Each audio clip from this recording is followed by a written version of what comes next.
الحمد للہ رب العالمین والعاقبۃ للمتقین والصلاة والسلام علی من کان نبی وآدم بین الماء والطین وعلی آلہ وصحابہ وازواجہ وذریاتہ واہل بیتہ وعلماء ملتہ وشہداء محبتہ اجمعین اما بعد۔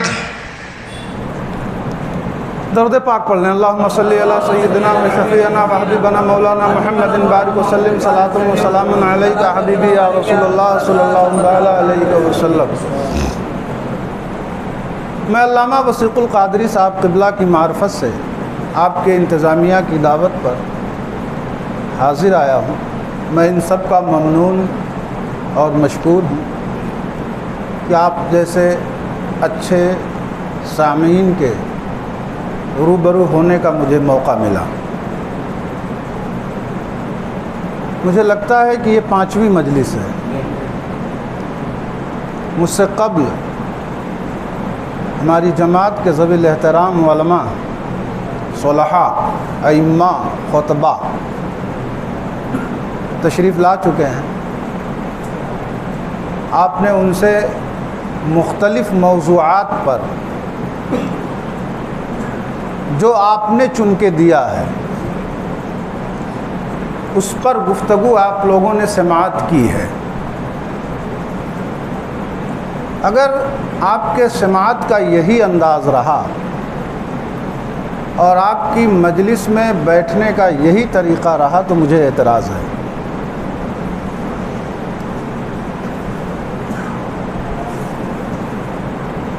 میں تھوڑا الگ گفتگو کرنے کا عادی ہوں اور میں منہ پہ بول دینا فرض منصبی سمجھتا ہوں۔ مجلسوں میں جب بیٹھا کرو تو سمٹ کے بیٹھا کرو۔ آپ میری بات سمجھ گئے؟ انتشار ہی نے تو ہمیں تباہ کر دیا۔ اللہ کے گھر میں اگر ہم سمٹ نہیں سکے تو کہاں سمٹ کے بیٹھیں گے؟ اس بات پر آپ لوگ آگے آ جائیے۔ بچے تم لوگوں کو بھی ٹیک لگانے کی عمر نہیں آئی بیٹا۔ ہمارے بزرگ ٹیک لگانے تو اچھا لگتا ہے، یہ جوان لوگ ٹیک لگا کے بیٹھتے ہیں تو یہ اچھی بات نہیں لگتی۔ اب 2 آدمی وہاں بیٹھے ہیں، 2 آدمی وہاں بیٹھے ہیں۔ یہ جو بزرگ ہیں، جو معذور ہیں، انہیں ان کے لیے اجازت ہے۔ جوان آدمی ہو کیسے تاریخ اسلام سنو گے؟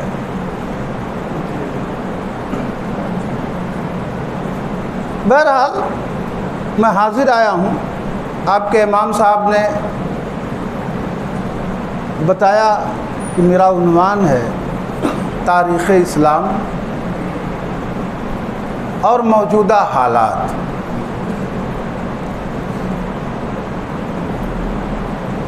اس عنوان پر مجھے آپ سے شرف ہم کلامی آج حاصل ہے۔ خدا کرے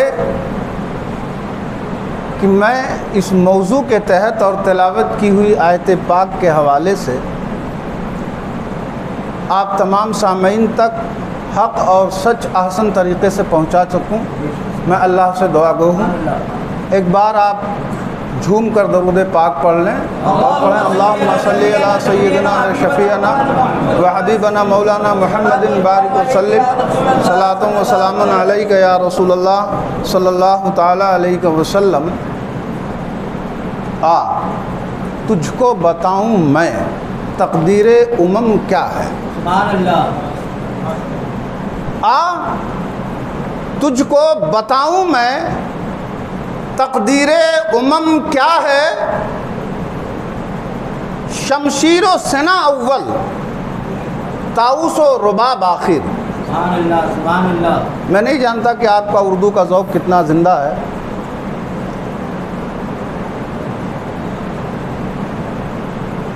اللہ رب العزت نے قرآن کریم میں بڑے واضح الفاظ میں یہ اعلان عام فرما دیا وَقُلْ جَاءَ الْحَقُّ وَزَهَقَ الْبَاطِلُ. سبحان اللہ. اے محبوب آپ کہہ دیجئے، سبحان اللہ. سبحان اللہ. اے میرے پیارے آپ اعلان کر دو کہ آپ آ گئے ہیں تو حق آ گیا ہے. سبحان اللہ. سبحان اللہ. آپ آئے ہیں تو حق لے کے آئے ہیں، اور جب حق آ گیا ہے تو باطل کا مٹنا یقینی ہے. سبحان اللہ. سبحان اللہ. اب باطل کو مٹنے سے کوئی روک نہیں سکتا. 1400 سال پہلے کی تاریخ نہیں، آپ حضرت آدم سے چلیے حضرت عیسیٰ تک چلے آئیے، ہزاروں لاکھوں ادوار گزرے ہیں، ہزاروں لاکھوں انقلابات زمانے نے دیکھے ہیں، ہزاروں ملتیں آئیں اور چلی گئیں، ہزاروں بادشاہ پیدا ہوئے اور چلے گئے. سب کی تاریخ ہے، کچھ دنیا میں پائی جاتی ہے اور کچھ کو دنیا فراموش کر چکی ہے. لیکن اسلام جب سے آیا ہے، ہمارا آپ کا ساری کائنات کا پیارا نبی جب سے تشریف لایا، سبحان اللہ. اس دنیا کے احوال جس طرح سے تبدیل ہوئے، زمانے نے وہ تبدیلی نہیں دیکھی ہے. گردش لیل و نہار نے ایسے دن نہیں دیکھے ہیں. آج ہماری قوم، ہمارے جوان، ہمارے بزرگ، ہمارے بچے حال میں کچھ اس طرح سے بے حال ہیں کہ انہیں اپنے ماضی کا کچھ بھی خیال نہیں ہے، نہ اس کی فکر ہے. یاد رکھیے، ایک کامیاب زندگی 3 زمانوں کو نظر میں رکھ کر ہی حاصل کی جا سکتی ہے. زندہ لوگ، زندہ قومیں اپنے سامنے جب تک 3 زمانے ہر دم پشو پیش نہیں رکھتے، آگے پیچھے دائیں بائیں نظروں کے سامنے نہیں رکھتے، اگر ان تینوں میں سے کسی ایک زمانے سے بھی وہ غافل ہو گئے تو پستی ان کا مقدر بن جاتی ہے. ماضی، حال، مستقبل. ماضی ہماری تاریخ کا نام ہے. اگر آپ نے اپنے اسلاف کو نہیں پڑھا، آپ نے اپنے بزرگوں کو نہیں جانا، آپ نے اپنے اکابرین کی خدمتوں کو نہیں سمجھا اور ان کی تاریخ سے آپ نابلد رہے اور زمانے سے نابلد رہے، آنے والے وقت کے لیے اگر آپ کے پاس منصوبہ بندی نہیں ہے، مستقبل پر آپ کی نظر نہیں ہے، تو آپ کو تباہ ہونے سے کوئی نہیں بچا سکتا. آج ہمارے ساتھ تباہی کا جو یہ شور دکھائی دے رہا ہے چاروں طرف، اس کی بڑی وجہ یہ ہے کہ ہم حال میں بے حال ہو گئے. 2 زمانوں سے ہماری غفلت ہے، 2 زمانوں سے آج یہ امت غافل ہے، غفلت برت رہی ہے. ایک تو اپنے مستقبل کے لیے اس کے پاس کوئی مضبوط لائے عمل دکھائی نہیں دیتا، دوسرا اپنا ماضی بھول چکی ہے. آج کہتے ہیں شیخ آج کی دیکھ، آپ اس پہ چلے آئے. یاد رکھنا، اپنے ماضی پر آپ کی پوری نظر ہونی چاہیے، اپنے حال پر آپ کی پوری نظر ہونی چاہیے، آنے والے حالات پر آپ کی کڑی نظر ہونی چاہیے. اور جب ان تینوں پر آپ کی کڑی نظر ہوگی تو آپ ایک مستحکم انسان بن کر، ایک مستحکم سماج بن کر، ایک مستحکم قوم بن کر، ایک مستحکم ملک بن کے ابھریں گے. اگر ان میں سے کسی ایک سے آپ نے غفلت برتی تو زمانہ آپ کو کچل دے گا. ہمارے ساتھ یہی ہوا. وقت بیتتا رہا، ہم تاریخ کو اپنی بولتے رہے. یہ دین جس کا آپ اتباع اور پیروی کرنے کا دم بھرتے ہیں، ہم دم بھرتے ہیں. 1400 سال پہلے عبداللہ کے در یتیم نے ایک انقلاب برپا کیا. سبحان اللہ. سبحان اللہ. ایک ایسا انقلاب تھا، یہ ایسی دعوت تھی، یہ ایسا نظام تھا یہ ایسا پیام اور پیغام تھا کہ اس کے اعلان کے بعد اس پوری کائنات میں ہلچل پیدا ہو گئی. اس دور کے، اس زمانے کے مزاج کے خلاف، منشا کے خلاف، عادت کے خلاف، مرضی کے خلاف، مقصد کے خلاف ایک آواز اٹھائی گئی تھی. کب؟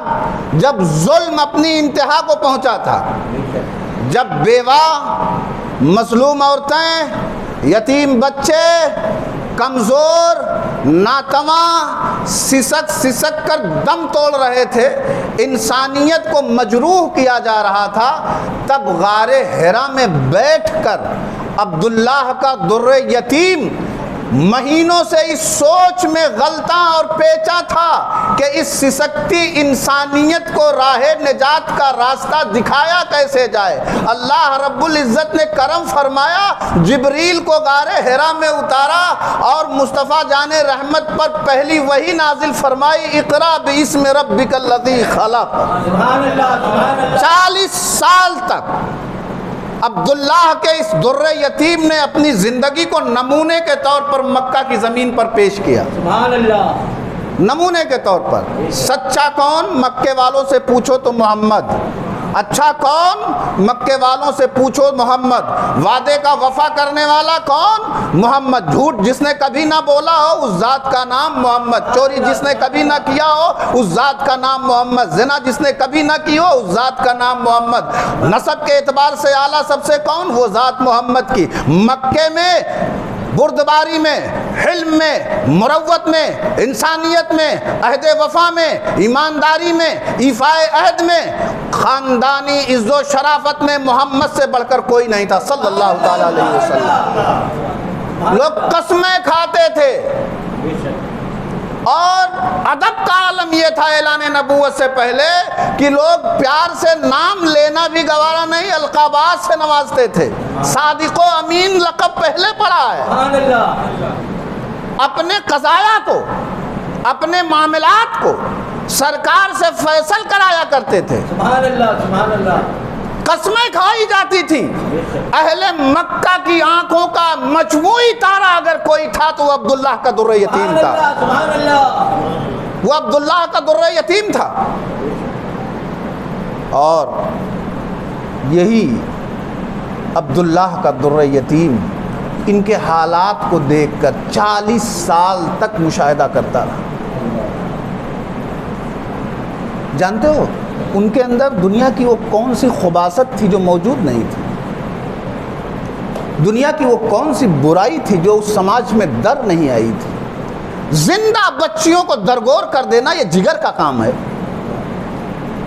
بیواؤں کو زندگی سے مایوس کر دینا، ان کی زندگی اجیرن بنا دینا، یتیموں کا مال کھا جانا، یہ سب عام جرم تھا. یہ عام بات تھی، اس کو وہ لوگ بڑا جرم مانتے ہی نہیں تھے. ایسے عالم میں اللہ کے رسول صلی اللہ تعالیٰ علیہ وسلم غار حرا تشریف لے جایا کرتے تھے. چند دنوں کا خرد و نوش کا سامان جو جمع ہوتا اسے لے کے چلے جاتے اور اسی فکر میں غلطاں و پیچا رہتے کہ اس بھٹکتی ہوئی انسانیت کو سہارا دیا کیسے جائے. اللہ رب العزت نے وحی الہی کے ذریعے اعلان نبوت کا حکم دیا. جبریل آئے تو پہلی وحی لے کے آئے. میں آپ کی تاریخ کے حوالے سے مجھے حالات حاضرہ پر بھی بولنا ہے. مولانا نے بڑی ذمہ داری ہے. 2 موضوع ہیں. حالات حاضرہ خود ایک موضوع ہے. تاریخ اسلام اتنا بڑا موضوع ہے کہ اس کے اتنی شقیں ہیں کہ ان کو یہ سب کتابیں پڑھ کر کے تو سنائی جا سکتی ہیں، بیان میں کرنا بڑا مشکل ہے. اسلام کی تاریخ کوئی ایک چھوٹی سی کہانی نہیں ہے، کوئی ڈرامہ نہیں ہے، کوئی فلم کی اسٹوری نہیں ہے کہ جو 3 گھنٹے میں چلے گی پوری ہو جائے گی. اس کے جتنے شعبے ہیں ہر شعبہ اپنے آپ میں ایک زندگی لیے ہوئے ہے، ایک حیات لیے ہوئے ہے. سب سے پہلی آیت مصطفیٰ جان رحمت صلی اللہ تعالیٰ علیہ وسلم پر غار حرا میں کیا آئی؟ اقرا باسم ربک الذی خلق.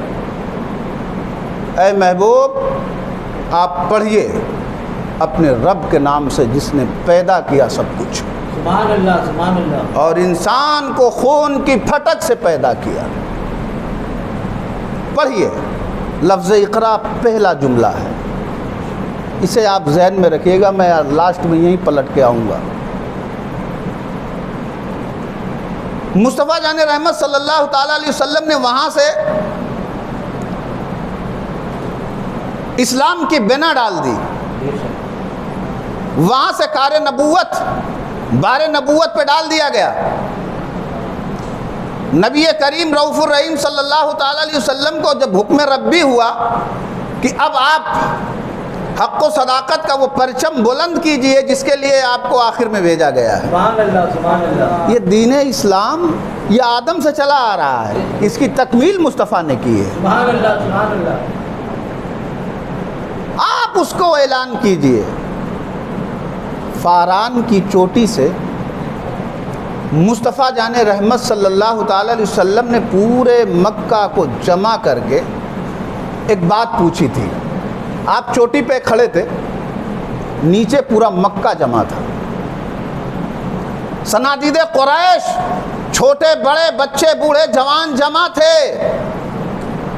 اللہ کے رسول نے اپنے بارے میں پوچھا تھا اس موقع پر. اس موقع پر اللہ کے رسول نے سب سے پہلے یہ نہیں کہا تھا لا الہ الا اللہ،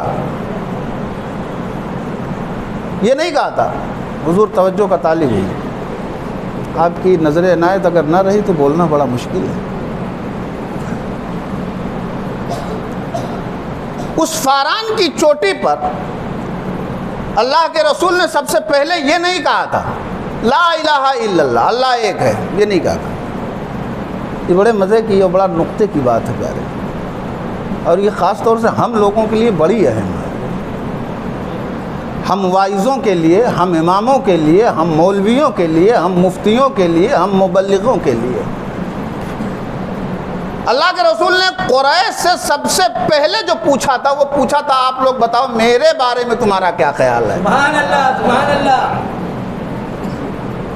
علامہ لا الہ الا اللہ نہیں کہا، پورا مکہ جمع ہے.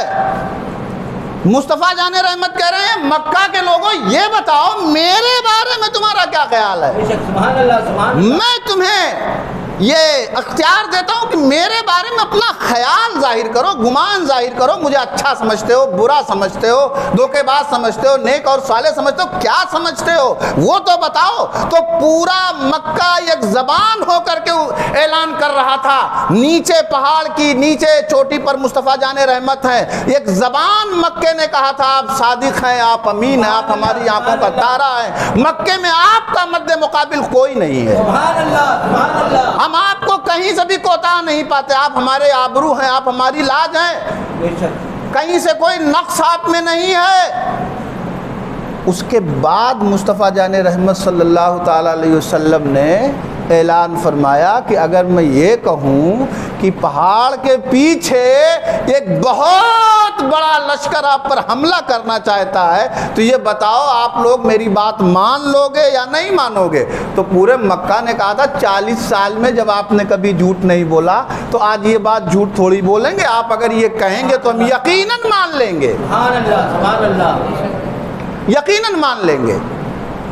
یہاں میں آپ کو بتاؤں، کسی کو کچھ بتانے سے پہلے، سمجھانے سے پہلے، فتویٰ دینے سے پہلے آدمی کو اس پر خود عمل پیرا ہونا چاہیے. بے شک سبحان اللہ سبحان اللہ. بات منوانے کی عادت چھوڑ دیجئے.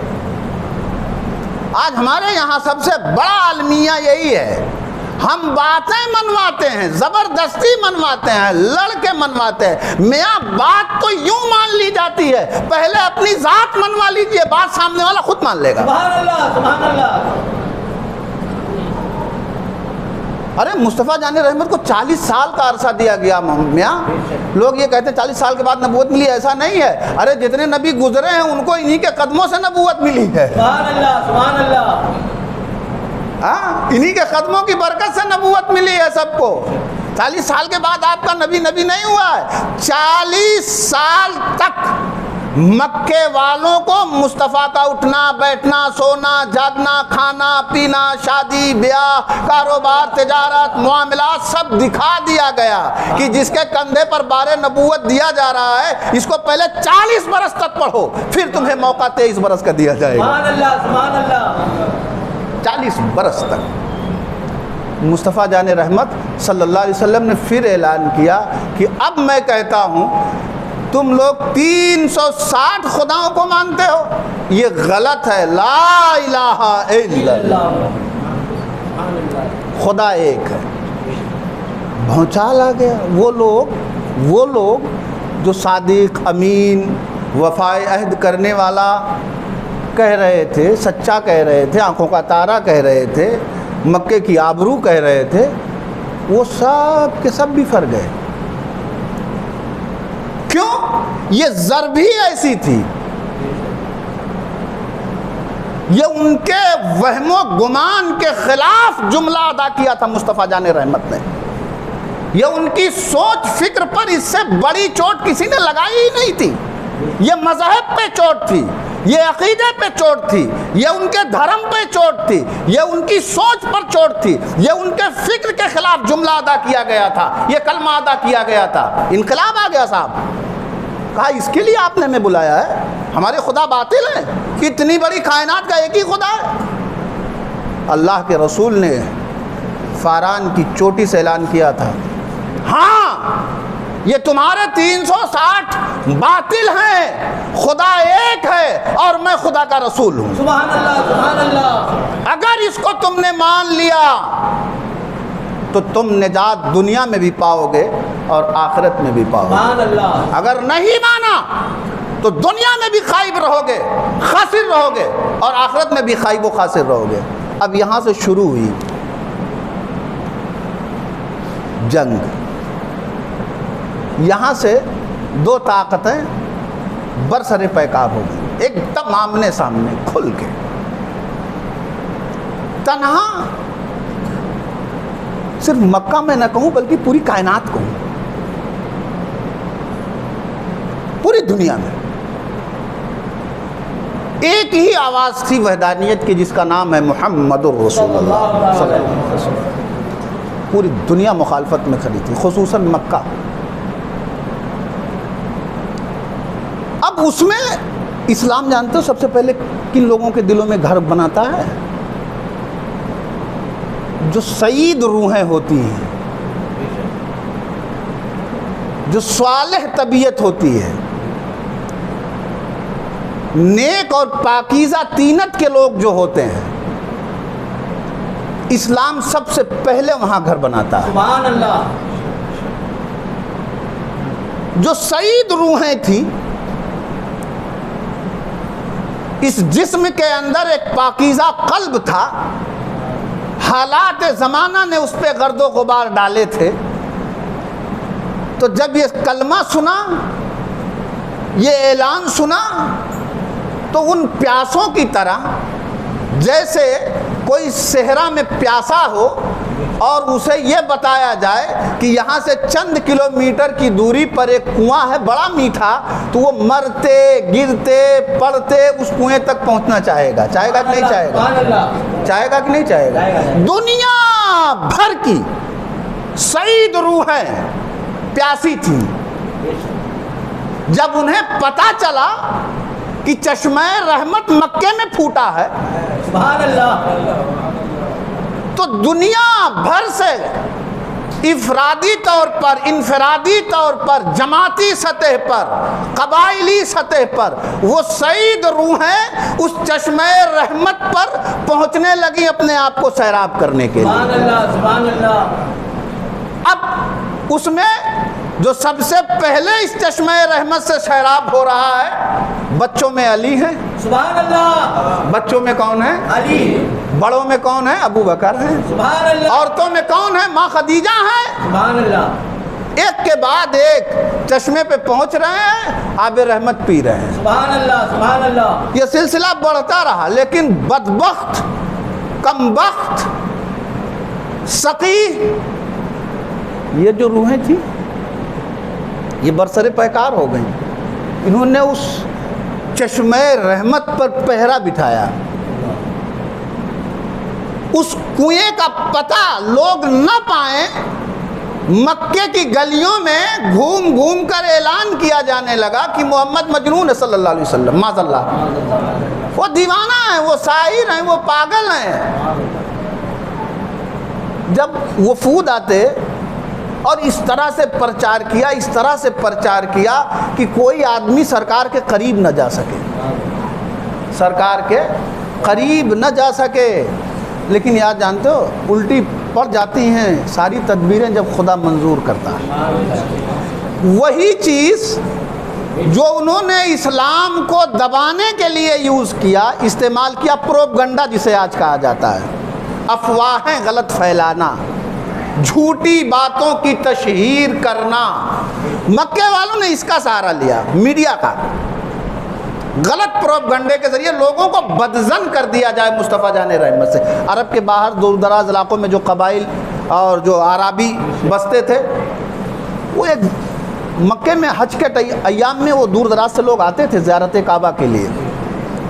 ان لوگوں نے پروپگنڈا شروع کیا کہ لوگ آویں ہی نہیں، لوگ محمد سے ملے ہی نہیں. وجہ کیا تھی کہ جو ایک بار رخ مصطفیٰ کو دیکھ لیتا تھا وہ دیوانہ ہو جاتا. سبحان اللہ، سبحان اللہ. جو ایک بار ان کا کلام سن لیتا تھا وہ پروانہ ہو جاتا تھا، سب کچھ لٹا دیتا تھا، سب کچھ، جان مال سب قربان کر دیتا تھا. سبحان اللہ. اور اس کو دیکھ کر کے یہ لوگ بہت پریشان تھے. تو انہوں نے پروپگنڈے کا سہارا لیا، جس کا سہارا آج لے رہی ہے دنیا، جس کا سہارا آج ہمارے خلاف پروپگنڈا ہو رہا ہے. لیکن خدا کی مشیت دیکھیے، ہر ایکشن کا ریئیکشن ہوتا ہے، یاد رکھنا. سبحان اللہ. ایکشن لیا تھا مکے والوں نے، اس کا ریئیکشن الٹا انہی پہ پڑ گیا. اب جب انہوں نے کسی سے کہا ہے محمد کے پاس مت جانا، کیوں بھائی؟ وہ ساحر ہے، جادوگر ہے. اے محمد کے قریب مت جاؤ، ان کی بات مت سننا، وہ ساحر ہیں، جادوگر ہیں. تو لوگوں کے ذہن میں ایک بات، یہ فطرت انسانی ہے. جب انسان کو کسی کام سے روکا جاتا ہے نا تو اس کے اندر ایک جستجو پیدا ہوتی ہے سبحان اللہ.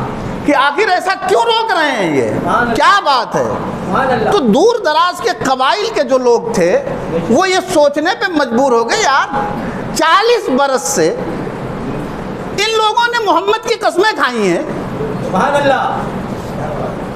40 برس سے صادق و امین کا خطبہ پڑھا ہے.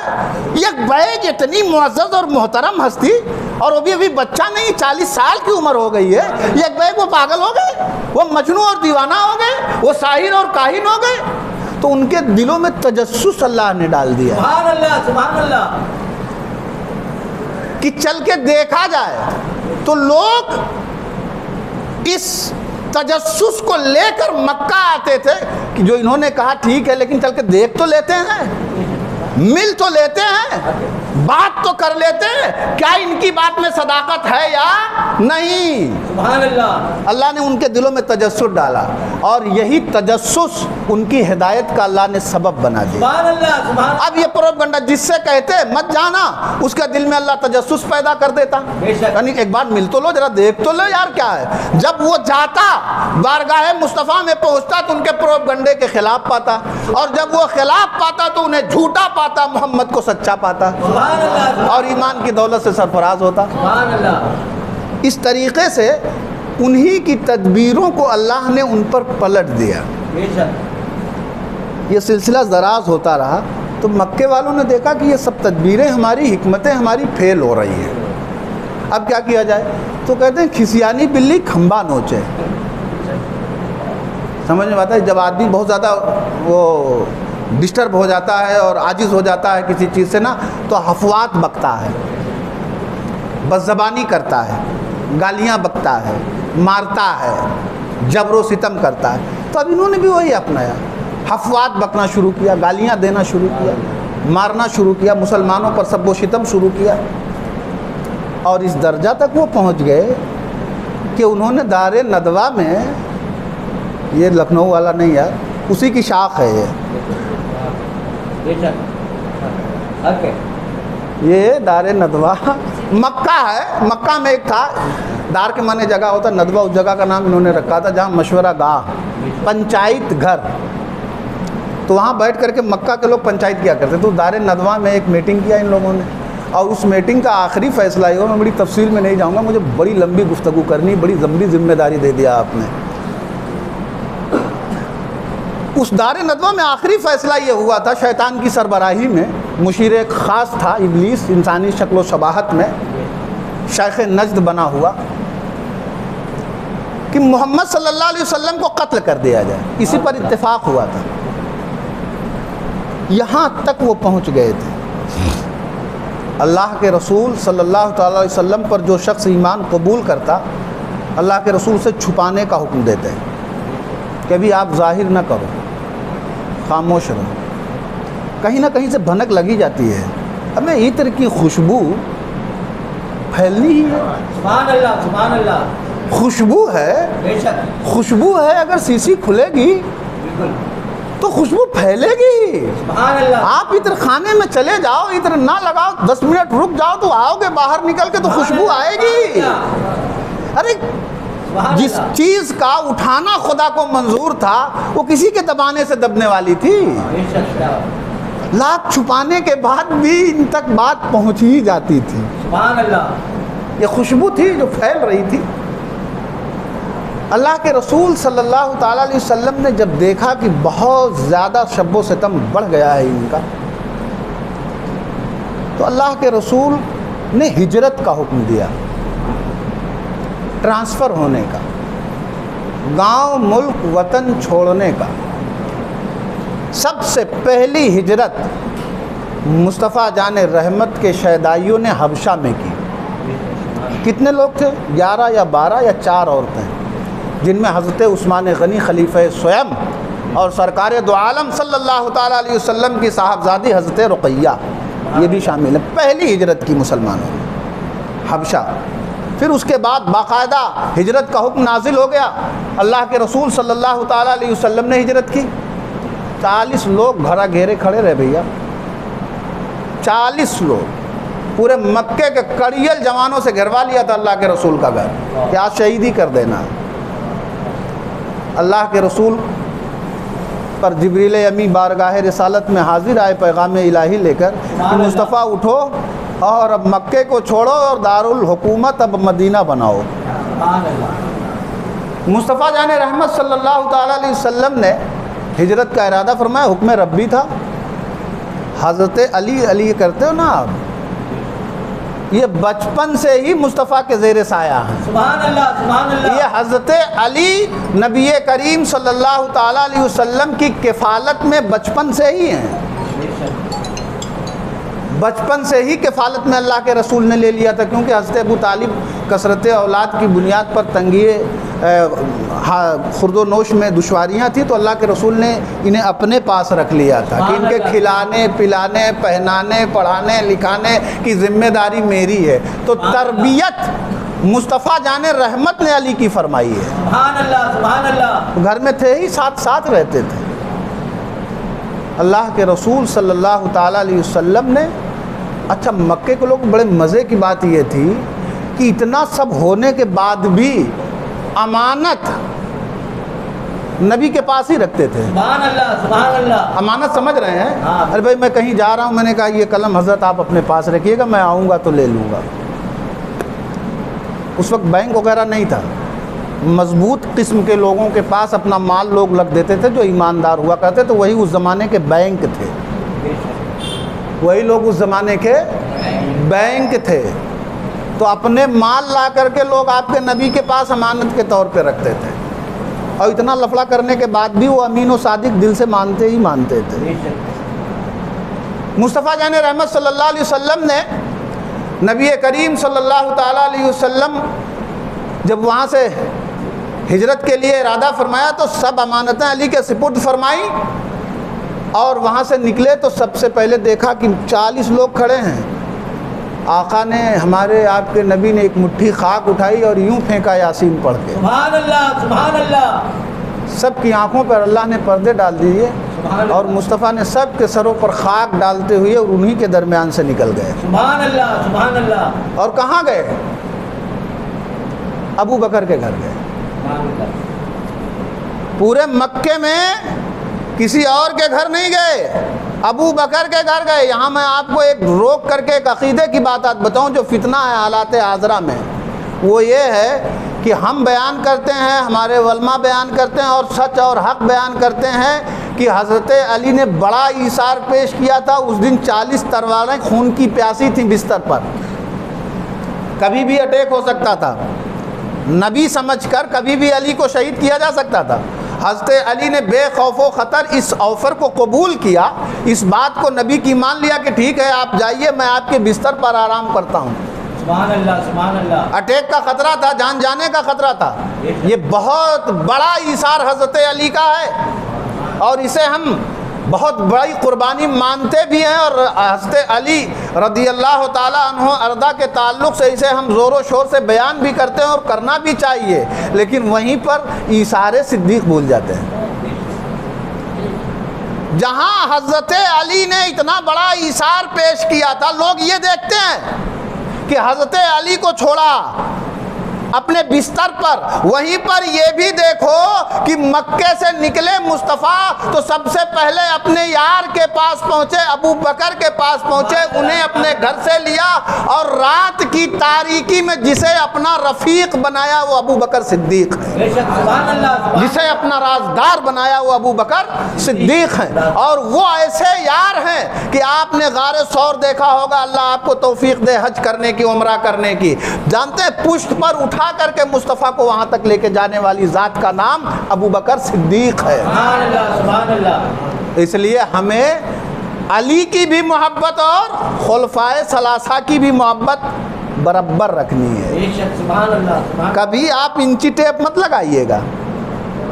آج بعد دوئی کتاب پڑھ پڑھ کے آتے ہیں اور انچی ٹیپ لگائے گھوم رہے ہیں، یہ کون بڑا ہے کون چھوٹا ہے، علی بڑے ہیں، ابو بکر بڑے ہیں، عمر بڑے ہیں، عثمان بڑے ہیں، یہ چھوٹے ہیں، یہ بڑے ہیں، یہ اس میں الجھا دیا پوری امت کو یار، گستاخیوں پہ اتارو کر دیا ہے آپ کو، فرقے بنا ڈالے۔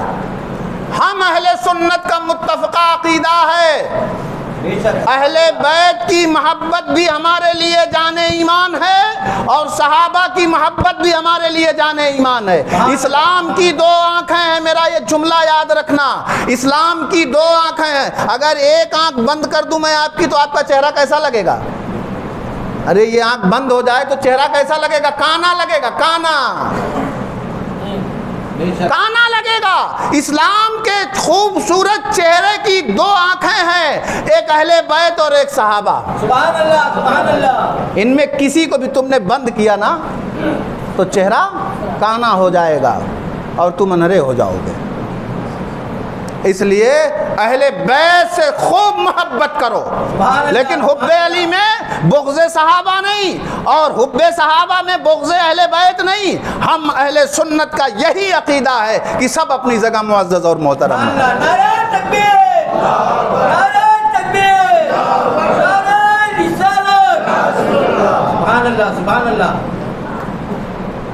حضرت ابو بکر غار ثور میں پہنچے، مکے کے لوگوں نے تلاشنا شروع کیا، تلاشتے تلاشتے نشانوں پر 100 سرخ اونٹ انعام میں رکھے گئے تھے، ہزاروں اشرفیاں اور دینار انعام کا اعلان کیا تھا مکے کے رؤسا اور سرداروں نے۔ اس کی تلاش کے لیے لوگ نکلے۔ مکے کے لوگ بڑے چالاک تھے، دیکھو عربی لوگ جو تھے اور ریگستان کے رہنے والے لوگ، وہ نشان سے راستے کا پتہ جان لیتے تھے کہ آگے ادھر کوئی گیا ہے۔ وہ جو اونٹ اور بکریوں کی میگنیاں ہوتی ہیں ان سے وہ لوگ جان لیتے تھے کہ ادھر سے کوئی گزرا ہے، اور اس کو دیکھ کے سمجھ لیتے تھے کتنا دن ہوا گزرے۔ بڑے تجربہ کار لوگ تھے۔ جیسے ہمارے بزرگ ہندوستان میں اور پوری دنیا میں رات میں ستارہ دیکھتے تھے اور بتا دیتے تھے کہ 3 بجا ہے۔ سبحان اللہ۔ صحیح بول رہا ہوں کہ نہیں بول رہا؟ یہ ہمارے بزرگ میری تائید کریں گے، گھڑی نہیں تھی۔ ہمارے ابا رات میں باہر سوتے تھے، بھور میں اٹھنا رہتا تھا، کھیت میں جانا رہتا تھا تو بولتے بہت دیکھو سکوا یہاں ہے 4 بج رہا ہے، گھڑی دیکھو تو 4 ہی بجتا تھا۔ یہ ان کا تجربہ تھا۔ سبحان اللہ۔ مکہ کے لوگ نشان دیکھتے دیکھتے غار ثور پر پہنچے۔ آج آپ لوگ بہت زیادہ پسمردہ ہوتے ہیں، اب کیا ہوگا؟ حالات بڑے خراب ہیں مولانا صاحب، اب کیا ہوگا؟ حالات بڑے خراب ہو گئے ہیں، جان پہ بنائی ہے، گھر پہ بنائی ہے، مال پہ بنائی ہے، عزت آبرو پہ بنائی ہے۔ میں جس خدا کا تم کلمہ پڑھتے ہو، جس کو تم نے معبود مانا ہے، اس کی شان وہو علی کل شیء قدیر ہے۔ سبحان اللہ۔ تمہاری حفاظت کے لیے اسے لاؤ لشکر کی ضرورت نہیں ہے۔ غار ثور میں تاریخ کہتی ہے، غار ثور میں مصطفیٰ جان رحمت صلی اللہ علیہ وسلم اور ابو بکر بیٹھے ہیں چھپ کے، مکہ والوں سے چھپ کے بیٹھے ہیں، اور یہ لوگ، یہ گروہ، یہ جماعت تلاشتے تلاشتے دہانے پر پہنچ گئی۔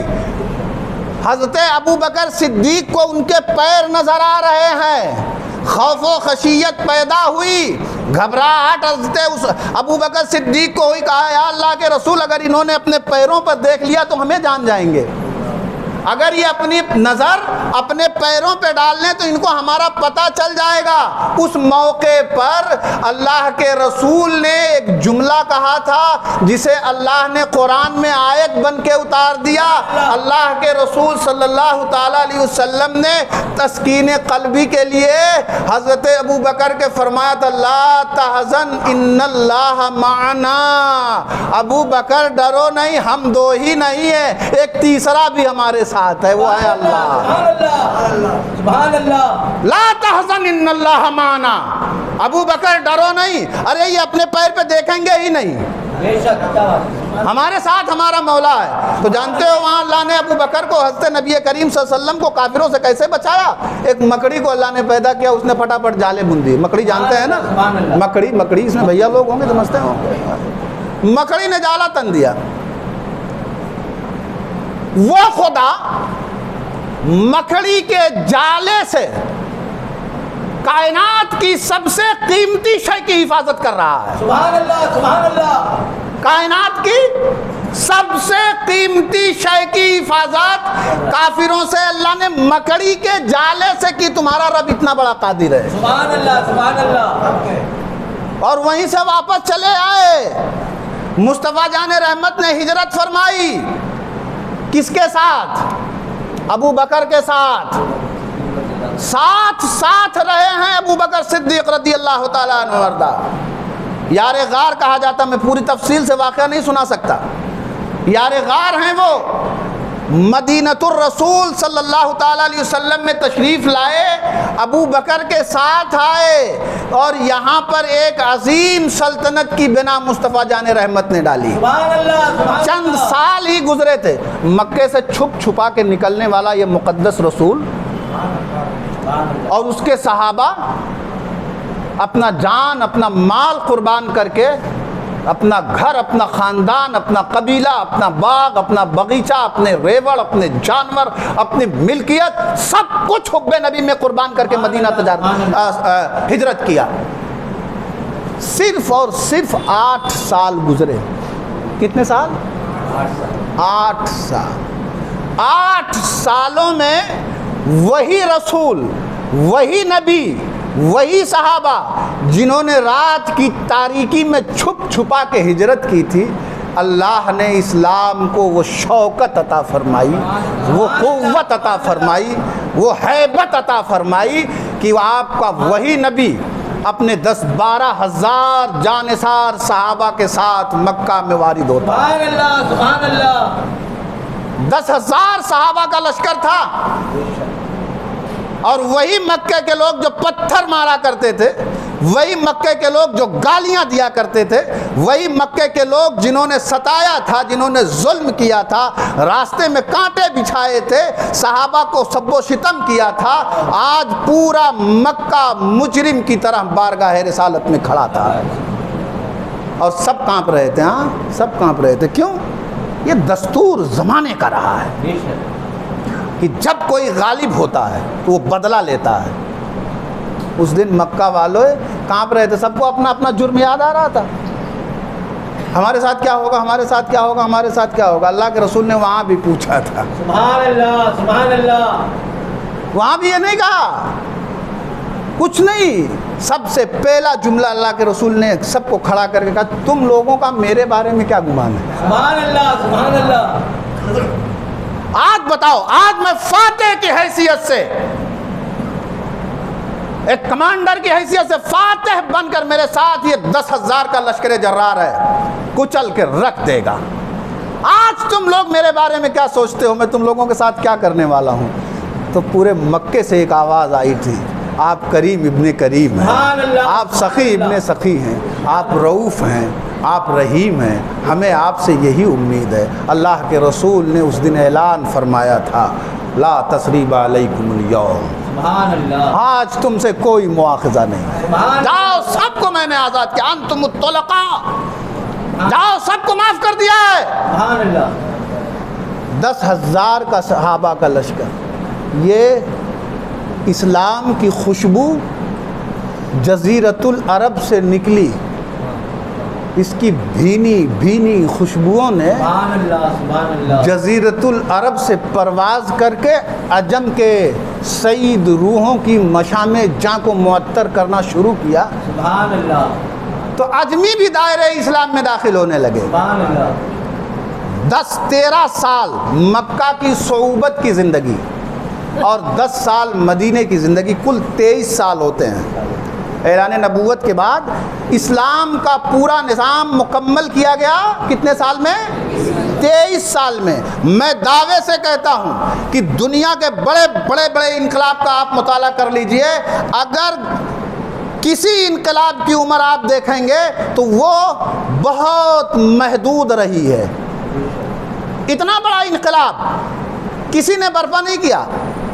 23 سال میں وہ انقلاب مصطفیٰ جان رحمت نے برپا کر دیا، وہ نظام کائنات عالم کو دے دیا جو سماجی بھی تھا، جو سیاسی بھی تھا، جو دینی بھی تھا، جو اخلاقی بھی تھا، جو ازدواجی زندگی پر محیط تھا، جو حکمرانی زندگی پر محیط تھا، جو خاندانی نظام پر محیط تھا، جو فیصلے کی حد تک محیط تھا۔ ہر شعبہ زندگی پر ایک مستحکم ضابطہ اور قانون اور انقلاب دے دیا، اور اس نصف صدی نہیں 1/4 صدی سے کم میں مصطفیٰ جان رحمت نے جب اس دار فانی سے اپنے آپ کو کوچ کیا، رحلت فرمائی، ہم سے پردہ فرمایا، تو لاکھوں کی تعداد میں مصطفیٰ جان رحمت کے شہدائی اپنی مشام جاں کو ان کے عطر سے مشکبار کر چکے تھے۔ سبحان اللہ، اس کے بعد تاریخ اسلام، 4 لوگ دنیا میں اسلامی تاریخ میں سب سے سپر پاور، اسلام کے سب سے سپر پاور ہیرو ہیں، جنہیں آپ چاروں خلفاء کہیے، اور اسلام کا حقیقی چہرہ، حقیقی نظام میں اسلام 100% 100% نظام اسلام اگر آپ کو کہیں دیکھنا ہے تو وہ خلفائے راشدہ کی زندگی میں آپ کو نظر آئے گا۔ آخری خلیفہ حضرت علی ہیں، پہلے خلیفہ کون ہے بتائیے؟ ابو بکر صدیق، دوسرے خلیفہ حضرت عمر، تیسرے خلیفہ حضرت عثمان غنی، چوتھے خلیفہ حضرت علی۔ یہ جب چوتھی خلافت ختم ہوئی ہے نا، تو اسلام ایشیا سے لے کے بر اعظم افریقہ کے دروازوں تک دستک دے رہا تھا۔ سبحان اللہ، سبحان اللہ، ایک نصف صدی سے کم میں کروڑوں کی تعداد میں اسلام نے اپنی شوکت کفر سے منوا لی تھی، لیکن اب اس کے پیچھے حکمت کیا تھی؟ لوگ کیوں مسلمان ہو رہے تھے؟ یہ بڑا سوال ہے۔ کیسے انہوں نے اتنا بڑا علاقہ فتح کیا؟ دنیا کی 2 سپر پاور طاقتیں ایران اور روم تھے، حضرت عمر فاروق اعظم اور حضرت عثمان غنی نے اسے پیروں تلے رونت ڈالا تھا، سبحان اللہ، سبحان اللہ، اور کسرا جو دنیا کا دوسرا سپر پاور تھا، اس کا کنگن سراقہ کے کلائی میں نظر آ رہا تھا، سبحان اللہ، سبحان اللہ، جو دنیا کا سب سے قیمتی کنگن تھا، اور ان کا وہ باغ و بہار والا فرش مدینہ کے گلی کوچوں میں بسنے والے غریب مسلمانوں کے گھروں میں ٹکڑے ٹکڑے کاٹ کے تقسیم کیا جا چکا تھا۔ ان کے شاہی محلات میں یہ مسلمان اپنے گھوڑوں کی سموں سے رونت کر کے اسے ریزہ بنا چکا تھا۔ خالد بن ولید، عبیدہ بن جراح جیسے سپہ سالاروں نے روم اور ایران کی اینٹ سے اینٹ بجا دی سبحان تھی، اللہ، سبحان اللہ، اینٹ سے اینٹ بجا دی تھی۔ کس طاقت سے؟ وہ کون سی طاقت تھی؟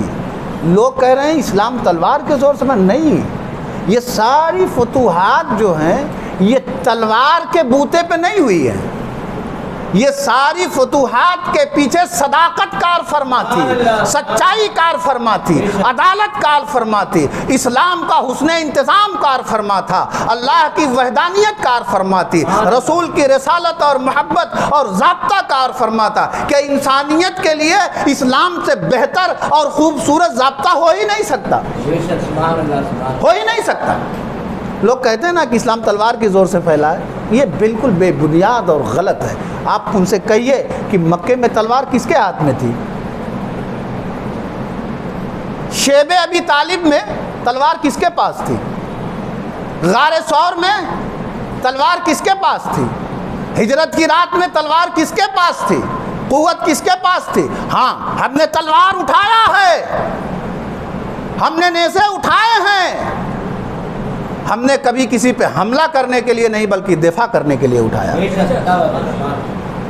ہم نے انسانیت کو بچانے کے لیے تلوار اٹھائی ہے، ہم نے انسانیت کو راہ راست دکھانے کے لیے تلوار اٹھائی ہے۔ اسلام تلوار کا مذہب نہیں، اسلام محبت کا مذہب ہے، اسلام پیار کا مذہب ہے، اسلام اخوت کا مذہب ہے، اسلام بھائی چارگی کا مذہب ہے، اسلام دیانتداری کا مذہب ہے، اسلام ایمانداری کا مذہب ہے، اسلام سراپا ایثار اور قربانی کا مذہب ہے۔ اسلام کا تو عالم یہ ہے کہ یہ اپنوں کے ساتھ بھی عدل میں مثال قائم کرتا۔ میں ایک نظیر دیتا چلوں، حضرت علی رضی اللہ تعالیٰ عنہ آخری خلیفہ ہیں، عدل کی بات، انصاف، آج منہ دیکھ کے فیصلہ ہوتا ہے۔ ارے فیصلہ تو چھوڑ دو، آج کے مولوی صاحب لوگ منہ دیکھ کے مسئلہ بھی بتاتے ہیں۔ غلط کہہ رہا ہوں؟ ہمیں منہ دیکھ کے مسئلے بیان کرنے لگا ہے آج کا مولوی، منہ دیکھ کے فیصلے ہو رہے ہیں۔ ایک ہلکی سی جھلک دے کے میں آگے چلوں گا۔ مولانا ٹائم ختم ہو گیا؟ کتنا منٹ ہے ابھی؟ 10 ہی منٹ بچا ہے، صرف 10 منٹ نا، صرف 10 منٹ، ٹھیک ہے، اسی میں سب سمیٹ لیں گے۔ اوہ، ذہن اس طرف وقت کی طرف گیا نہیں، مضمون پھیلا دیا میں نے، ٹھیک ہے۔ ایک واقعہ سنا کر کے پھر میں حالات حاضرہ پہ آ جاؤں گا، معذرت چاہتا ہوں۔ صرف ایک نظیر دیتا ہوں انصاف کی۔ جنگ صفین کے موقع پر حضرت علی رضی اللہ تعالیٰ عنہ اردا کی زیرہ گر گئی۔ زیرہ سمجھتے ہیں؟ زیرہ نہیں سنا؟ ارے زیرہ آج زمانے سے آپ نے محرم کا خطبہ سنا ہوگا اور سب نے زیرہ بیان کی ہوگی، کوئی خطیب ایسا نہیں ہوگا جس نے زیرہ نہ بیان کی ہو کربلا کے میدان میں۔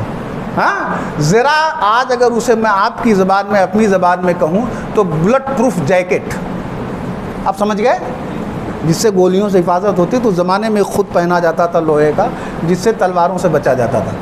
وہ زیرہ گر گئی اور وہ ایک یہودی کو مل گئی۔ جب جنگ صفین سے حضرت علی واپس ہوئے تو اس کو ایک یہودی کے پاس دیکھا۔ اس یہودی نے زیرہ گری تھی، اٹھا لیا تھا۔ حضرت علی نے دیکھا، کہا ادھر یہ زیرہ میری ہے۔ اس نے کہا میری ہے؟ کہا ارے بھائی یہ میری، نہ میں نے اسے بیچا نہ ہیبا کیا، تیرے پاس آئی کہاں سے؟ امیر المومنین ہے، ہاں یاد رکھنا، امیر المومنین ہے کوفہ میں۔ کہا یہ میری، نہ بیچا نہ ہیبا کیا، تیرے پاس آئی کہاں سے؟ یہودی بڑے بے ایمان ہوتے ہیں، پیسے کے معاملے میں، مال کے معاملے میں بڑے حریص ہوتے ہیں۔ آپ نے کہا کہ ایسا ہے کہ تیری ہے کہ میری ہے، جس کا فیصلہ عدالت میں ہوگا، قاضی شرح کے پاس چلو۔ قاضی صاحب کے پاس پہنچے، دعویٰ پیش کیا حضرت علی نے۔ کہا حضرت قاضی صاحب یہ زیرہ میری ہے، میرا دعویٰ ہے اور یہ دے نہیں رہا۔ تو قاضی شرح نے کہا بھائی کیا بات ہے، زیرہ حضرت کی ہے؟ اس نے کہا نہیں قاضی صاحب، ارے زیرہ میری ہے، میرے قبضے میں، اس سے بڑی دلیل اور کیا چاہیے؟ زیرہ میری ہے، میرے قبضے میں، اس سے بڑی دلیل اور کیا چاہیے؟ اگر ان کی زیرہ ہے تو یہ گواہ پیش کریں۔ انصاف کی ترازو، انصاف کے تقاضوں کو میں دکھا رہا ہوں، اسلام ایسے نہیں پھیلا ہے۔ آپ دیکھ لیجئے گا، تاریخ ہے آپ کی، آج اپنے گھر میں آپ انصاف اپنی بیوی اور بچوں سے انصاف نہیں کر پا رہے ہیں، اپنے بھائی سے انصاف نہیں کر پا رہے ہیں، عدل کا معیار آپ کا بہت زیادہ گر گیا ہے۔ آپ اپنے پڑوسی کے ساتھ عدل نہیں کر پا رہے ہیں، اپنے بچوں کے ساتھ عدل نہیں کر پا رہے ہیں۔ حضرت علی سے حضرت قاضی شرح نے فرمایا دعویٰ آپ کا ہے، دلیل بھی آپ کو دینی پڑے گی، ثبوت دیجئے، کیا گواہ ہے آپ کے پاس؟ کہا میرے پاس 2 گواہ ہیں کہ یہ زیرہ میری ہے۔ کہا وہ 2 گواہ پیش کرو۔ کون کون سے لوگ ہیں گواہ؟ کہا میرا بیٹا حسن گواہ ہے اور میرا غلام قمبر گواہ ہے۔ تو حضرت قاضی شرح نے فرمایا حضرات باپ کے حق میں بیٹے کی گواہی قابل قبول نہیں ہے اسلام میں. بے شک کیا بات ہے سبحان اللہ سبحان اللہ. امیر المومنین ہے, یاد رکھیے گا. آج تو منتری جی کو دیکھ کے جج صاحب فیصلہ لکھا ہوا بدل دیتے ہیں. ہاں امیر المومنین ہے, علی ابن ابی طالب شیر خدا حیدر کرار فاتح خیبر. قاضی شرح عدالت کی کرسی پہ بیٹھے ہیں, کہہ رہے ہیں حضرات آپ کے حق میں آپ کے بیٹے حسن کی گواہی قابل قبول نہیں ہے. دوسری کوئی گواہی ثبوت دلیل ہے تو وہ دیجئے. کہا میرے پاس کوئی دوسری گواہی ثبوت اور دلیل نہیں ہے. تو کہا پھر فیصلہ اس یہودی کے حق میں ہے, ذرا اس کی ہے. اور وہ ذرا لیا اور ہنستا ہوا چلتا بنا. کچھ دور گیا, دل کا دروازہ اللہ نے کھول دیا. سبحان اللہ. پلٹا, اس نے سوچا ہے یہ کیا ہو گیا ہے, اتنا بڑا انصاف, اتنا بڑا انصاف. امیر المومنین ہے, بادشاہ وقت ہے, اپنے زمانے کا حاکم اعلیٰ ہے, اور اسی کا بنایا ہوا قاضی ہے, اور وہ خود فیصلہ نہ کر کے قاضی کے ہاں مجھے لے کے جاتا ہے, اور قاضی بھی اسی کا, لیکن فیصلہ قاضی اس کے خلاف دیتا ہے. یہ کون سا نظام ہے؟ دل کا دروازہ کھل گیا, پلٹ کے آیا. اس نے کہا قاضی صاحب ٹھہریے, فیصلہ صحیح نہیں ہوا ہے. کہا کیا مطلب, ابھی تک تو تو بول رہا تھا میری ہے. کہا نہیں, یہ ذرا علی کی ہے. سبحان اللہ سبحان اللہ. یہ صفات انبیاء کے ہیں. یہ دین دین حق ہے. جس دین میں خلیفہ کی رعایت نہیں کی جا سکتی ہے, جس دین میں خلیفۃ المسلمین کے ساتھ انصاف کے تقاضے کو پورا کیا جا سکتا ہے, وہ کسی عام انسان پر ظلم کہاں سے کرے گا. بے شک سبحان اللہ. اسلام تب پھیلا ہے. آج کے حالات میں ہم اور آپ ان تقاضوں کو پورا نہیں کر رہے ہیں, گمراہیت کا شکار ہیں, بد امنی اور بے راہ روی کا شکار ہیں. آپ اپنی تاریخ پڑھتے رہیے. ہندوستان کی سرزمین پر نہیں, پوری دنیا میں بے شمار مسائل جنم لے رہے ہیں, اور اس کی وجہ یہ ہے کہ آپ اپنے پرکھوں کو جانتے نہیں, پڑھتے نہیں. آپ یوٹیوب اور فیس بک میں کچھ اس طرح سے ڈوبے ہیں, واٹس ایپ میں, کہ آپ کو خود کو اپنی خبر نہیں رہ گئی ہے. یاد رکھیے کہ اپنی تاریخ سے جب آپ نابلد ہوں گے تو آپ بہت ساری تکالیف کا شکار ہوں گے. آج کے دور میں حالات ہمارے سامنے کیا سے کیا ہیں. ہم اس جگہ پہنچ گئے ہیں, ان حالات میں ہم پہنچ گئے ہیں کہ آج ہمارے گھروں میں ارتداد نے جنم لے لیا ہے. لوگ مرتد ہو رہے ہیں. ہماری بچیاں ارتداد کے راستے پہ چلی گئی. آپ خبریں پڑھتے ہوں گے, ہمارے بچے ارتداد کا شکار ہیں. اس کی وجہ دین سے دوری ہے, مذہب سے دوری ہے, تعلیم سے دوری ہے. میں نے کہا تھا کہ میرا یہ جملہ یاد رکھیے گا, اقرا باسم ربک الذی خلق. آپ نے پڑھنا چھوڑ دیا ہے, آپ نے ایجوکیشن کو چھوڑ دیا ہے, آپ نے تعلیم کو چھوڑ دیا ہے. اب آپ کہیں گے کہ مولانا آپ تو پہلے سے بہت زیادہ اپ گریڈ ہو رہے ہیں, تعلیمی معیار قوم میں بڑھ رہا ہے. میں بھی کہتا ہوں بڑھ رہا ہے, لیکن یاد رکھیے اسلام نے جس تعلیم کو حاصل کرنے کا حکم دیا ہے, اس تعلیم کا سب سے پہلا باب مصطفیٰ کو وہی پڑھایا گیا, اور مصطفیٰ نے پڑھا. جبریل آئے, کہا اقرا, مصطفیٰ نے کہا تھا ما انا بقارین. جبریل نے دوبارہ کہا اقرا, مصطفیٰ نے کہا ما انا بقارین. جبریل نے دوبارہ کہا, تب اقرا باسم ربک الذی کہا, تب مصطفیٰ نے جا کے پڑھا. سبحان اللہ سبحان اللہ. یعنی ہم رب کو چھوڑ کر کے کوئی پڑھائی نہیں پڑھ سکتے. رب کو چھوڑ کر کے, دین کو چھوڑ کر کے کوئی پڑھائی نہیں کر سکتے. ہاں رب کے نام سے جتنا علم ہے سب ہضم کر جاؤ. سبحان اللہ سبحان اللہ. سارے علوم نافعہ کو حاصل کرو, لیکن قرآن چھوڑ کے تھوڑی, حدیث چھوڑ کے تھوڑی, اسلامی تعلیمات کو چھوڑ کر تھوڑی. آپ نے اپنے بیٹے کو doctor, engineer, professor, IAS PCS بنا دیا, اور اسے استنجا کرنے کا طریقہ نہیں سکھایا, قرآن کی چند تعلیمات نہیں دی, اسے آداب زندگی نہیں بتایا, مسجد میں آنے کی دعا اسے نہیں معلوم ہے. باپ مر جاتا تو جنازے کے لیے بانگی صاحب کو پکڑا جاتا ہے, آپ نے اسے کچھ سکھایا ہی نہیں ہے. تو ایسے لوگ مرتد ہوں گے. لیکن وہ بچہ جو پیدا ہوگا 5 سال کا, جس کی ابتدا بسم اللہ کرائیں گے امام صاحب, وہ پڑھتے پڑھتے انگلش میڈیم میں بھی جا کے پڑھے گا, اور مسجد میں آ کر کے اقرا باسم ربک الذی بھی پڑھے گا, اور بڑا ہوگا احادیث بھی پڑھے گا, قرآن بھی پڑھے گا. پھر وہ جب ڈاکٹر بنے گا, جب انجینئر بنے گا, پروفیسر بنے گا, تو وہ اپنے ہر کام میں بسم اللہ سے شروع کرے گا. سبحان اللہ سبحان اللہ. ہر کام میں اسے قرآن کی تلاوت یاد آئے گی, تو اس سے گمراہیت نہیں پھیلے گی. آپ یہ سوچیں کہ اسے ہم چھوڑ کر کے وہاں آپ ترقی کر جائیں تو حاشا کاللہ ایسا ہو نہیں سکتا. طریقے مصطفیٰ کو چھوڑنا ہے وجہ بربادی. اسی سے قوم دنیا میں ہوئی ہے بے اقتدار اپنی. یاد رکھیے گا اگر آپ نے مصطفیٰ جان رحمت کے طریقے کو چھوڑ دیا تو آپ تباہ و برباد ہو جائیں گے. میں ایجوکیشن کے حوالے سے کچھ بات عرض کرتا چلوں کہ پڑھائی کے تعلق سے آپ اپنی مسجدوں کو مضبوط کریں. سبحان اللہ سبحان اللہ. یہ جو 5 سال کے بچے ہیں نا، دیکھو دنیا نے بہت بڑی چال چل دی. انہوں نے ہمارے 3 سال کے بچوں پر اٹیک کیا. یہ بہت بڑی عالمی سازش تھی. سازش نہیں، ان کی حکمت تھی جس میں مسلمان پوری طرح فیل ہو گیا، خاص طور سے ہندوستان کا مسلمان. ہم نے مدارس بہت پیدا کیے، گلی گلی میں ہم نے مدرسے کھول لیے، لیکن اسے ہم منظم نہیں کر سکے. آج کے جی میں کتنے سال کا بچہ لیا جاتا ہے بولو؟ 2.5 سال 3 سال 3 سال. نرسری میں 2 سال کا بچہ لیا جاتا ہے. 2 سال کا بچہ انہوں نے نرسری میں بلا لیا، اور ہم نے مسجدوں میں 5 سال کے بچے کی بھی انٹری نہیں دی. یاد رکھیے گا، میرا جملہ یاد رکھیے گا. دشمن نے ہمارے دودھ پیتے 2 سال عمر ہے یار دودھ پینے کی، ہمارے شیر خار بچے کو جونی جونی یس پاپا ایٹنگ شوگر نو پاپا پڑھا دیا. کیا بات ہے. وہ 2 سال کا بچہ 10 دن مہینے بھر میں آ کے پڑھتا ہے کہ نہیں پڑھتا؟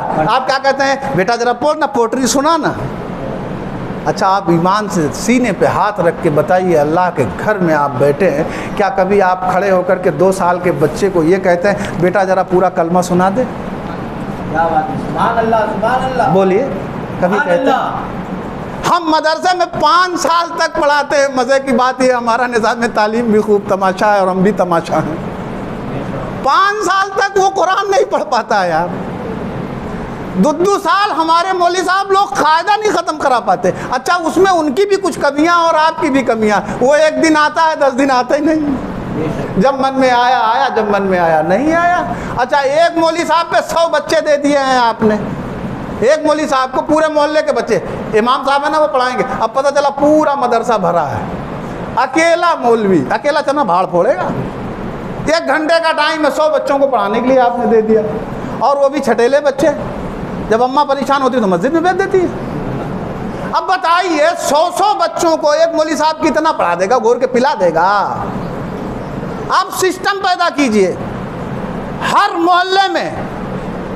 اس سسٹم کو مضبوط کیجئے کہ آپ کا بچہ 5 سال تک جب پہنچے تو اسے اپنے 7 کلمے اور کم سے کم چند سورتیں ضرور یاد ہونی چاہیے. اسے کھانے کی دعا، پینے کی دعا، پہننے کی دعا، مسجد میں آنے جانے کی دعا، سلام کے آداب، یہ سکھانا آپ کی ذمہ داری ہے اور مسجد کے ذمہ داروں کی ذمہ داری ہے کہ وہ اس کا نظم کریں، وہ اس کا انتظام کریں. اب اس کے بعد ہم نے اسکول تو کھولے نہیں، ہم نے اسکول تو کھولے نہیں. آج میں بولوں، آج اگر آپ کے یہ مد مقابل اپنی یونیورسٹیوں کے دروازے بند کر دیں نا تو آپ کے پاس کچھ ہے نہیں دوست. اچھا بتاؤ مالونی میں کتنے مسلم اسکول ہیں آپ لوگ بتائیے؟ ارے بولو نا یار، ہم کو معلومات نہیں ہے. 1 2 کتنے ہیں؟ کتنے بچے پڑھ سکتے ہیں؟ ارے اس میں کتنی کیپیسٹی ہے؟ 10,000 20,000 کتنی؟ اور تمہاری آبادی مالونی میں کتنی ہے؟ کروڑوں کی تعداد میں بستے ہو تم، کروڑوں کی تعداد میں بستے ہو، اور 2 اسکول لے کے بیٹھے ہو جس میں چند ہزار بچے سما سکتے ہیں. باقی بچے تمہارے کہاں جائیں گے؟ یہ پوچھو ایم ایل اے صاحب سے، بولو ایم ایل اے صاحب ہمیں اسکول دیجئے. اسکول ہمارے گھروں میں ووٹ کے وقت پیسے نہیں، نوٹ نہیں، ہمیں اسکول دیجئے، ہمیں یونیورسٹی دیجئے، ہمیں کالج دیجئے. ہمیں ضرورت ہے یونیورسٹی کی، ہمیں ضرورت ہے کالج کی. آپ کا بچہ 12ویں کے بعد کہاں جاتا ہے پڑھنے بتائیے؟ مالونی میں ہے؟ کیوں؟ مالونی کے لوگوں کے پاس پیسہ نہیں ہے، یونیورسٹی نہیں کھول سکتے. اب وہ پتہ چلا کہ اب وہاں ان کا اپنا نظام ہے بھائی، وہ غیر مسلم ہے، وہ وہاں جا کے جے شری رام کا نعرہ لگاتے ہیں، وہ جو جن گن من ادھینائک پڑھیں گے، وہ کیا نام ہے پیریئر کریں گے، وہاں آپ کا بچہ جائے گا تو اسے بھی ہاتھ جوڑ کر کے پیریئر کرنا ہے، اسے بھی نمسکار کرنا ہے، اسے بھی نمستے کرنا ہے۔ آپ نے تو کچھ بنایا ہی نہیں، تو آپ کا بچہ جائے گا کہاں یار؟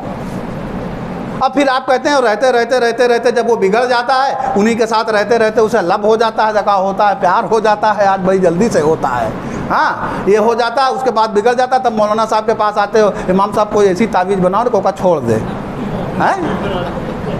20 سال تک تو تم نے اس کے ساتھ گھمایا، اب 20 منٹ میں امام صاحب اس کو چھوڑوا دیں؟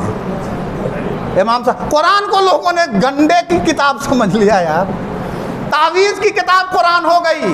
خدا کی قسم یہ قرآن عظیم یہ تعویذ اور گنڈے کی کتاب نہیں ہے، یہ دستور حیات ہے، یہ دستور زندگی ہے، یہ دستور بندگی ہے، یہ عمل کرنے والی کتاب ہے، یہ باعلاج ہے، یہ سنویدھان ہے، یہ ثواب حاصل کرنے کے لیے صرف نہیں نازل کی گئی ہے، اس کے مطابق زندگی گزارنا اس لیے نازل کی گئی ہے۔ سبحان اللہ سبحان اللہ۔ ایجوکیشن پر دھیان دو، آج جگہ جگہ مار توڑ یہ ہو رہی، میرا اپنا ماننا ہے کہ تم صرف 10 ایئرس 10 سال 2 چیزوں کو سمیٹ لو، آنے والا 11واں سال تمہارا ہوگا۔ یہ جتنے خرافات ہیں ان تمام خرافاتوں سے آنکھ بند کر کے پوری ایمانداری کے ساتھ اپنے چھوٹے مدرسوں کو مضبوط کرو، جس میں دین کی پختہ تعلیم ان کے سن بلوغ سے پہنچتے پہنچتے ان کے دماغ میں توحید اور رسالت بٹھا دی جائے۔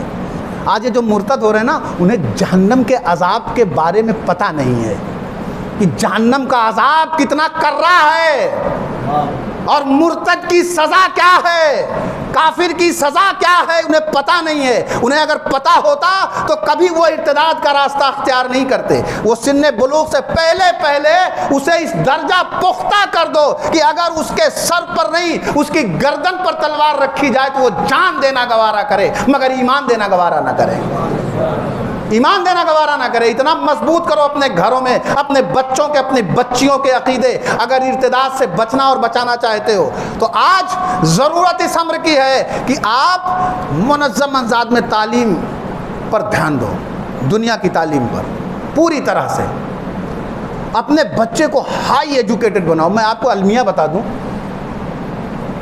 طلاق کا مسئلہ آیا تھا نا، طلاق ثلاثہ کا، کیا بڑے بڑے جلسے ہو رہے تھے نا، تقریریں ہو رہی تھی، ہم یہ ہلا دیں گے، ہم کیا ہلا لیا، کیا ہلا لیا آپ نے؟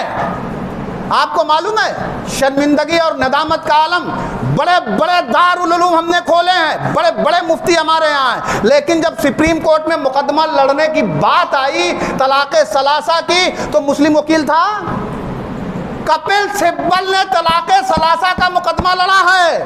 تمہاری ایجوکیشن کا حال یہ ہے، تمہاری نمائندگی کپل سبل نے کی ہے، معاف کیجئے گا 2 منٹ، صحیح ہے کہ نہیں ہے؟ کپل سبل نے کی ہے۔ اگر تم نے اپنے آپ کو مینٹین نہیں کیا، اپنے گھروں میں وکیل پیدا کرو، اپنے گھروں میں IAS PCS کے لیے تیاریاں کراؤ۔ سب یہ ایک چیز یہ بھی بڑی مزے کی ہے، ہم لوگوں نے سارا ثواب کا کام کیا ہے، پیسہ دینا، خرچہ کرنا، مسجد اور مدرسہ یہ 2 جگہ اور کہیں نہیں، بس یہی 2 جگہ ثواب ملے گا اور کہیں نہیں ملے گا۔ یہ کس نے کہہ دیا؟ یہ کہہ کس نے دیا؟ خالی 2 جگہ ثواب اللہ نے رکھا ہے۔ مسجد میں پانی کا نل لگوا دو تو بہت ثواب ملے گا، ہمیں اگر تیرے پڑوسی کے گھر میں بھی نل نہیں نا، اس کے گھر میں بھی لگوا دے گا تو اس کے گھر میں بھی ثواب ملے گا۔ ہے ملے گا کہ نہیں ملے گا سر؟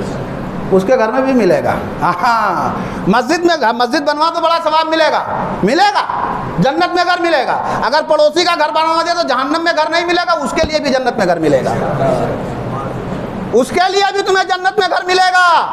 اگر آپ کا بچہ پڑھ رہا ہے، پڑوسی کے بچے کی فیس نہیں بھری جا رہی ہے، اگر بھر دیا نا تو اس کا بھی تمہیں ثواب ملے گا، وہ پڑھ کر کے قوم کا سرمایہ بنے گا۔ سبحان اللہ سبحان اللہ۔ آج اپنے بچوں کو مین اسٹریم سے جوڑو، انہیں آبادی کے تناسب کے اعتبار سے IAS PCS کی جو ہمارے بچے پڑھتے ہیں، میں ان سے مخاطب ہوں کہ بیٹا حوصلے بلند رکھو، پرواز بلند رکھو، علم کی تمام شاہراہوں پہ تمہارے اجداد کے نقوشات بھی تابندہ ہیں۔ یہ جتنی ریسرچ آپ کو دکھائی اور بتائی جاتی ہیں، جب تم پڑھ کر کے ان کا آخری باپ پلٹو گے نا تو وہاں تمہارا باپ چمکتا ہوا دکھائی دے گا۔ سبحان اللہ سبحان اللہ۔ سب ہمارے گھر کے ہیں، لیکن سب نے ہم سے سرقہ کیا ہے، ہماری چوکھٹوں سے چوری کیا ہے، ہماری تجوریوں اور الماریوں سے ہمارے علوم کو چرایا ہے۔ آج جس پر دنیا قابض ہے اور تم اسے للچائی نظروں سے دیکھتے ہو۔ حوصلے بلند رکھو، خدا کی قسم آدھا پیٹ کھانے کی لوگ بات کرتے ہیں، میں کہتا ہوں بھوکے مر جاؤ لیکن پڑھائی کرو۔ ایک نعرہ لگا تھا آدھی روٹی کھائیں گے بچے کو پڑھائیں گے، میرا نعرہ اس کے خلاف ہے مولانا۔ میں کہتا ہوں بھوکے مر جائیں گے لیکن بچوں کو پڑھائیں گے۔ کیا بات ہے، یہ آپ اپنے ذہن میں رکھیے، اپنی بچیوں کو بچاؤ، اپنے آپ کو بچاؤ، اور حالات سے غم مت کرو۔ اللہ بچاتا ہے مکڑی کے جالے سے۔ سبحان اللہ، سبحان اللہ۔ اللہ ہم کو غم نہیں ہے، ہمیں اسلام اور مسلمان کوئی بتاشا ہے۔ بتاشا سمجھ رہے ہو نہیں؟ یار میں پیور بھیا ہوں، بتاشا سمجھتے ہو نا؟ ہاں بتاشا ایک مٹھائی ہوتی ہے، وہ کس کی بنتی ہے؟ شکر سے، اور اس میں پانی ڈالو تو کیا ہوتا ہے؟ گل جاتی ہے۔ ہم بتاشا نہیں ہے کہ جو چند بوندیں گریں گی گل جائیں گے۔ 1400 سال سے ہم پر آفات و بلائیات نے بہت سارے حملے کیے، لیکن اسلام کی فطرت میں قدرت نے لتک دی ہے، تم جتنا ہی دباؤ گے وہ اتنا ہی سوا ہوگا۔ ڈرو نہیں، غم نہ کرو۔ لا تحزن ان اللہ معنا اسی وقت کے لیے نہیں تھا، آج بھی تمہارے لیے ہے۔ لا تحزن ان اللہ معنا، تم ڈرو نہیں، اللہ تمہارے ساتھ ہے جب تم نبی کی سنت پہ عمل کرو گے۔ جس طریقے سے صدیق کے ساتھ تھا، آج بھی اللہ ہمارے ساتھ ہے، لیکن رسول کی غلامی میں اپنی زندگی بسر کرو۔ وآخر دعوانا ان الحمدللہ رب العالمین۔ یہ قصہ لطیف ابھی نہ تمام تھا، جو کچھ بیان ہوا وہ آغاز باب تھا۔ میں نے آپ سے تھوڑا زیادہ ٹائم لے لیا، مولانا صاحب سے بھی معافی، امام صاحب سے بھی معافی، اور آپ لوگوں سے بھی معافی چاہتا ہوں۔ شاید کہ میں نے اس لیے سب باتیں کہہ دی کہ شاید کہ اتر جائے تیرے دل میں میری بات۔ خدا کرے کہ سب سے پہلے مجھے عمل کرنے کی اللہ توفیق عطا فرمائے، اس کے بعد آپ سامعین کو اللہ عمل کی توفیق عطا فرمائے۔ السلام علیکم، استغفر اللہ ربی من کل ذنب واتوب الیہ۔ فداک ہے یا رسول اللہ، فداک ہے یا حبیب اللہ، فداک ہے یا رسول اللہ۔